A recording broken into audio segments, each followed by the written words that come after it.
Hi,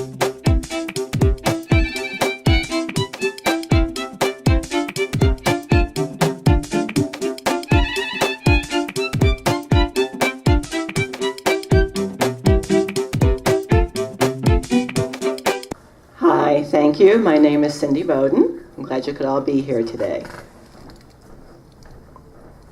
Start off with a small one here. Riding the 1053. I saw a hawk this morning, riding on the thermals above its intended victim.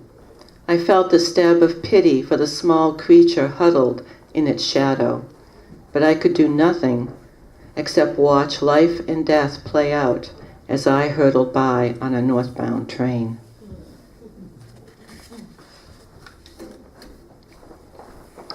Early morning vigil. Your ghost drifts in with the morning tide, tendrils of mist snaking through the marsh grass, stalking towards my open door.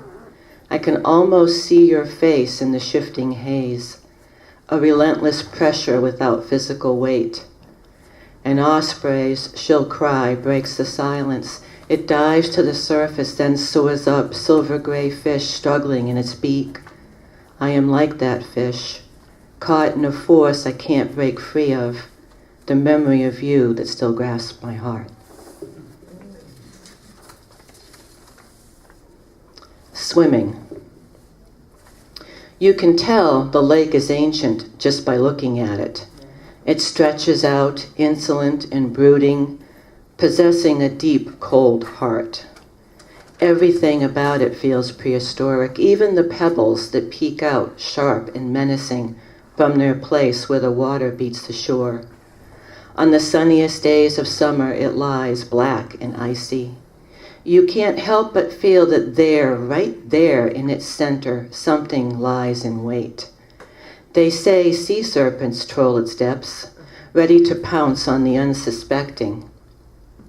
You look at it, apprehension clutches your stomach tight beneath your bathing suit, but the day is hot and you want to swim. You wade in, the small stones stabbing angrily at your soles. You let the water push and tug at your ankles, shoving you away, then demanding that you enter. You hesitate, glance toward the wide expanse of water that spreads across the horizon. Its surface is smooth today, no sea monsters in sight. You take a deep breath and smile, diving in as clouds swallow the sun.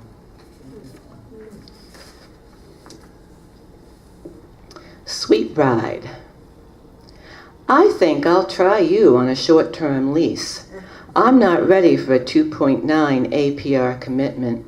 I admit I like your style and your sleek lines. Maybe I'll look under the hood, kick the tires, take you for a test drive, see how you handle. Can you go from 0 to 60 in under 3 seconds?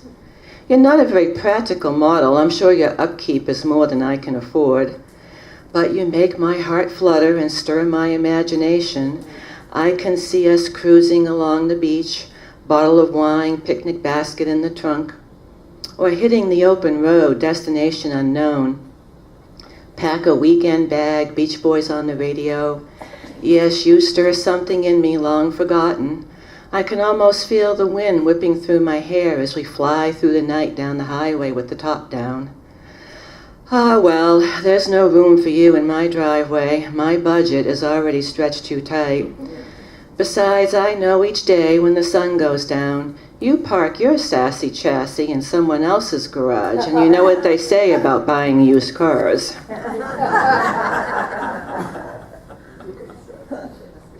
Before and after.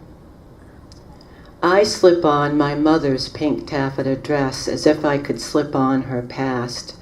Solve the mystery of who she was before the years of hard work and disappointment turned the pretty, smiling girl into the haggard woman, pacing the floors at night, chain-smoking Marlboros. In an old photo album, there's a snapshot of her wearing that dress, an orchid corsage pinned to the bodice. She faces the camera, caught mid-step, dancing with a man I don't recognize. She taps his face, says, "I met your father after."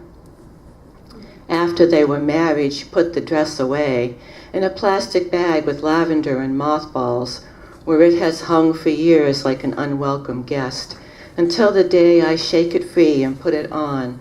The corsage's faded petals cling to the petticoat's hem, then spin off onto the ground, trampled to dust as I twirl about the room, pretending I am Cinderella before the clock strikes 12. Autumn leaves. The leaves have fallen from the trees and lie in supplication on the ground. I crush them under my feet, mercilessly taking their lives, feeling no guilt. It is why they exist. Having fulfilled their destiny, there is no shame. They had their moment of glory, bursting into verdant song after winter's ice, providing shade, shelter, and avian community, then welcoming the cooler days, paler sun, in blazing colors like battlefield pennants snapping in the autumn breeze, winning the battle, losing the war against time. Now, their ranks decimated, fallen warriors all, they lie in supplication on the ground, where I crush them beneath my feet.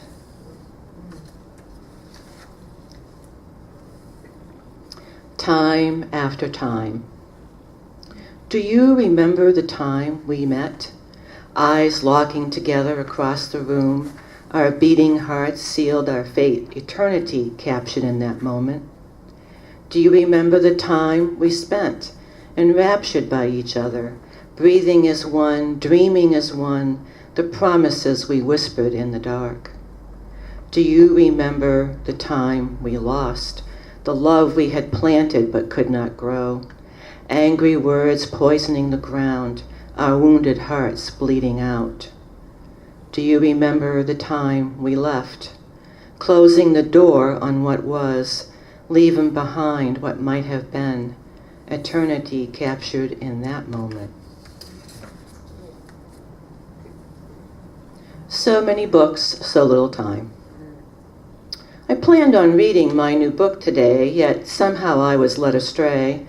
Phone calls received and some made, groceries to buy, library books to trade, exercise, I need to do more, DVDs back to the video store, cats to cuddle, groom and feed, I long for a quiet moment to read, laundry sorted and all done, so much to do for only one, hurry and scurry near and far, errands to run, put gas in the car, floors to wash, dinner to cook, still no time to read that book.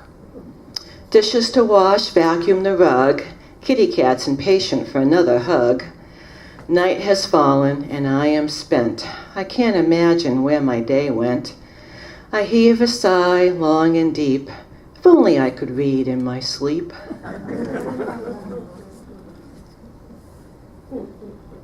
Cold feet. He traces a finger along my soul, trying to read the places I've been. Wet feet slapping down on exotic sands, churning through tropical seas, running on ancient cobblestones, or delicately shod, dancing over palace parquet, clicking over marble tile to catch a midnight train. He hopes my flesh will tell him what my words cannot, hopes it will reveal all the secrets of my past. He longs to know of the life I led before him.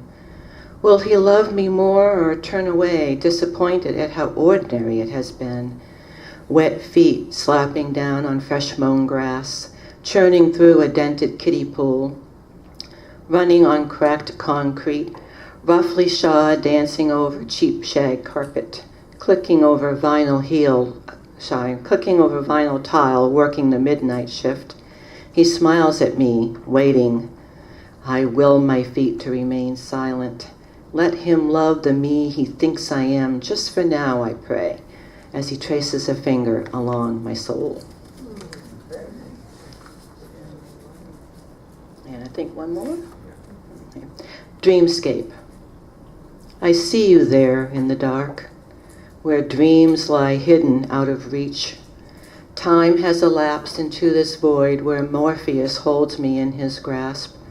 No escape for me this night from the prison of my memories. Each tick of my bedside clock echoes the beat of an invisible heart. Your soft breath caresses my cheek, the lightest brush from an angel's wing, a brief comfort to me as I sleep. I smile, my arms reach out for you, find only space. Thank you.